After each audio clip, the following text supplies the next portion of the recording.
राधे राधे प्यारे भक्तों, श्री कृष्ण की वाणी वह दीपक है जो अंधकार में भी मार्ग दिखाता है। भगवान श्री कृष्ण कहते हैं उपासना प्रेम का सर्वोच्च रूप है, और इसी भाव को मीरा ने अपने आराध्य में समर्पित कर दिया। रुक्मिणी ने दाम्पत्य के सूत्र में बंधकर कृष्ण को जीवन साथी बनाया, पर राधा ने निष्काम और स्वतंत्र प्रेम से उन्हें केवल कृष्ण ही रहने दिया।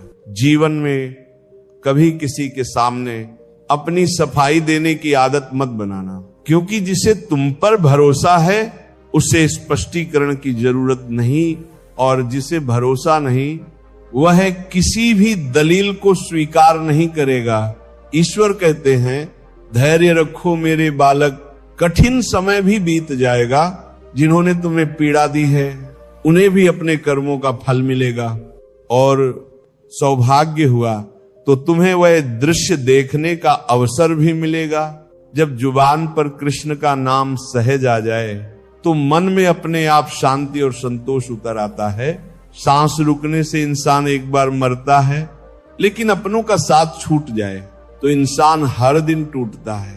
अहंकार और गलतफहमियां रिश्तों की सबसे बड़ी दीवार बन जाती हैं, क्योंकि अहंकार सच सुनने नहीं देता और भ्रम सच देखने नहीं देता। बोझ कितना भी भारी हो, कंधा पिता का कभी शिकायत नहीं करता, क्योंकि पिता ही वह आधार है जिस पर आंख मूंद कर भरोसा किया जा सकता है। जिन लोगों ने तुम्हें जीतना सिखाया हो उन्हें पछाड़ने का प्रयास कभी मत करना। आजकल पवित्रता नफरत में ही बची है, क्योंकि प्यार में तो लोग सब कुछ उतार कर फिर इज्जत की बातें करते हैं।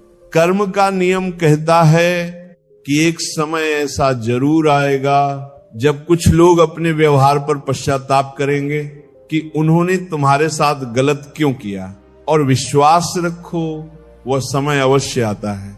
मेरी ठोकरों से भी कुछ लोगों को ईर्ष्या है, क्या? क्योंकि वे जानते हैं कि यही ठोकरें मुझे अनुभव में आगे ले जाएंगी। अपना रुतबा समुद्र की तरह भारी नहीं बल्कि तेल की तरह हल्का रखो, ताकि कोई भी गहराई तुम्हें डुबो ना सके। जीवन में कुछ पुण्य ऐसे भी करने चाहिए जिनका साक्षी केवल ईश्वर हो। जिंदगी का एक सूत्र याद रखो कि प्रयास तब तक जारी रहेगा जब तक विजय नहीं मिल जाती।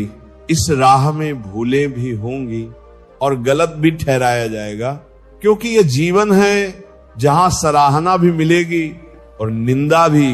संकट में धैर्य, समृद्धि में करुणा और विपत्ति में सहनशीलता, यही श्रेष्ठ मनुष्य की पहचान है। गिर जाना दुर्घटना है, लेकिन गिरे रहना या उठ खड़े होना तुम्हारा चुनाव है।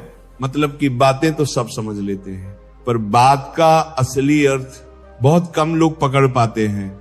जितना रास्ता दिखाई दे उतना चलते रहो, आगे का मार्ग वहीं से स्पष्ट होगा। और यदि किरदार सच्चा और मजबूत हो तो लोग कब्र का भी रास्ता पूछकर पहुंच जाते हैं। छोटी सी उम्र में दुनिया बहुत करीब से देख चुका हूं, कौन सगा है और कौन सिर्फ नाम का अपना है, ये भी भली भांति समझ चुका हूं। जीवन की हर उलझन का असली समाधान हमारे भीतर ही छिपा होता है। बाकी लोगों के पास तो केवल सलाहों का भंडार होता है।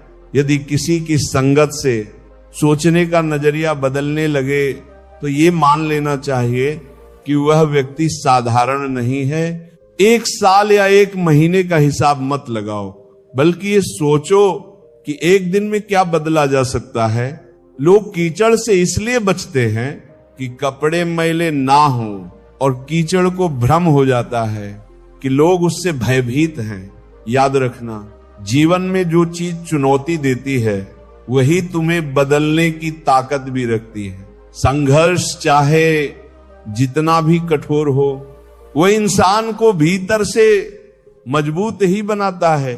समय के साथ उन्हीं की कद्र करना सीखो जो तुम्हारी कद्र करते हैं, क्योंकि ज्यादा झुकने से सम्मान की नीलामी हो जाती है।